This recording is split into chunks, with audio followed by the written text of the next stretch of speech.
सोचिए, एक ठंडी दिसंबर की शाम है, 3 दिसंबर 1971, शाम 5:45। लोग रेडियो के पास बैठे हैं। तभी एक कांपती आवाज गूंजती है। पाकिस्तान ने भारत पर हमला कर दिया है। शहरों की गलियों में सन्नाटा फैल जाता है। उसी रात प्रधानमंत्री इंदिरा गांधी राष्ट्र को संबोधित करती है।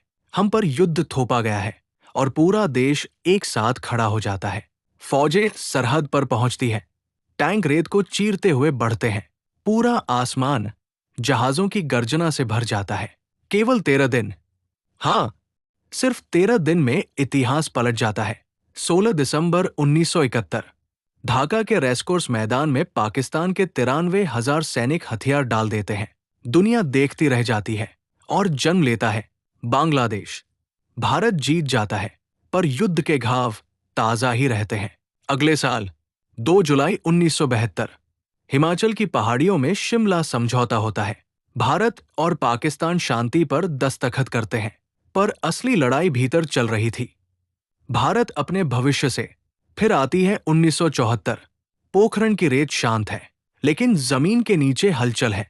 18 मई 1974, एक गुप्त आदेश, ऑपरेशन स्माइलिंग बुद्धा, और जमीन हिल जाती है। भारत दुनिया की परमाणु ताकत बन जाता है। देश गर्व करता है, पर अगले तूफान की आहट कोई नहीं सुन पाता। 25 जून 1975, इलाहाबाद हाईकोर्ट का फैसला आता है। इंदिरा गांधी का चुनाव रद्द। उसी रात देश सोता है और सुबह उठता है एकदम बदला हुआ। इमरजेंसी लागू, अखबार चुप है, नेता जेल में है, लोग अपने घरों में फुसफुसाकर बात करते हैं। भारत, जिसे दुनिया लोकतंत्र कहती थी, खुद का लोकतंत्र समेट कर बैठ जाता है। 2 साल बाद 21 मार्च 1977, इमरजेंसी आती है, जनता वोट देती है और पहली बार सत्ता बदलती है। मोरारजी देसाई प्रधानमंत्री बनते हैं। लोगों को लगता है शायद अब अंधेरा कम होगा, मगर किस्मत ने कुछ और लिखा था। 31 अक्टूबर 1984, सुबह 9:20, इंदिरा गांधी अपने ही घर के बाहर चल रही थी।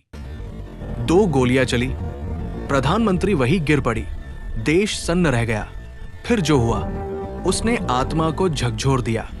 दिल्ली और कई शहर जल उठे। सिख विरोधी दंगे, 3000 से ज्यादा लोगों की हत्या। घर जलते रहे, मासूम रोते रहे और इंसाफ खामोश रहा। लेकिन नियति मानो थमी ही नहीं थी। 3 दिसंबर 1984, भोपाल की आधी रात 12:40, यूनियन कार्बाइड फैक्ट्री से जहरीली गैस निकलती है। लोग नींद में मरते हैं। बच्चे उठ पाते उससे पहले सांस टूट जाती है। पूरा शहर जहर बन जाता है। हजारों लाशें, लाखों जिंदगियां बर्बाद। भारत रोता है, पर दुनिया आगे बढ़ जाती है। समय चलता है। 1987, भारत श्रीलंका में शांति का सिपाही बनकर जाता है, IPKF, पर लड़ाई वहां भी फंस जाती है। हजारों जवान कभी वापस नहीं लौटते। फिर आती है 21 मई 1991, तमिलनाडु का एक मैदान। राजीव गांधी सभा में जा रहे हैं। एक लड़की फूल माला पहनाती है और तेज धमाका, आत्मघाती हमला।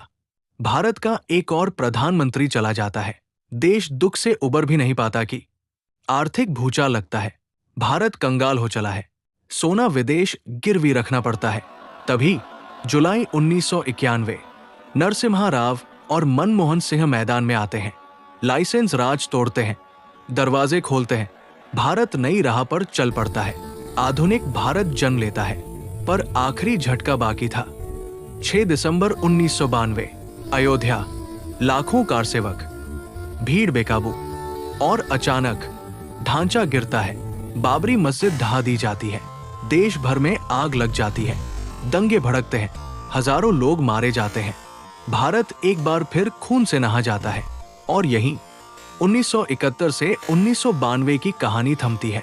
ये वो 21 साल थे जब भारत ने जीतना सीखा, रोना सीखा, डरना सीखा और फिर खुद को दोबारा बनाना सीखा।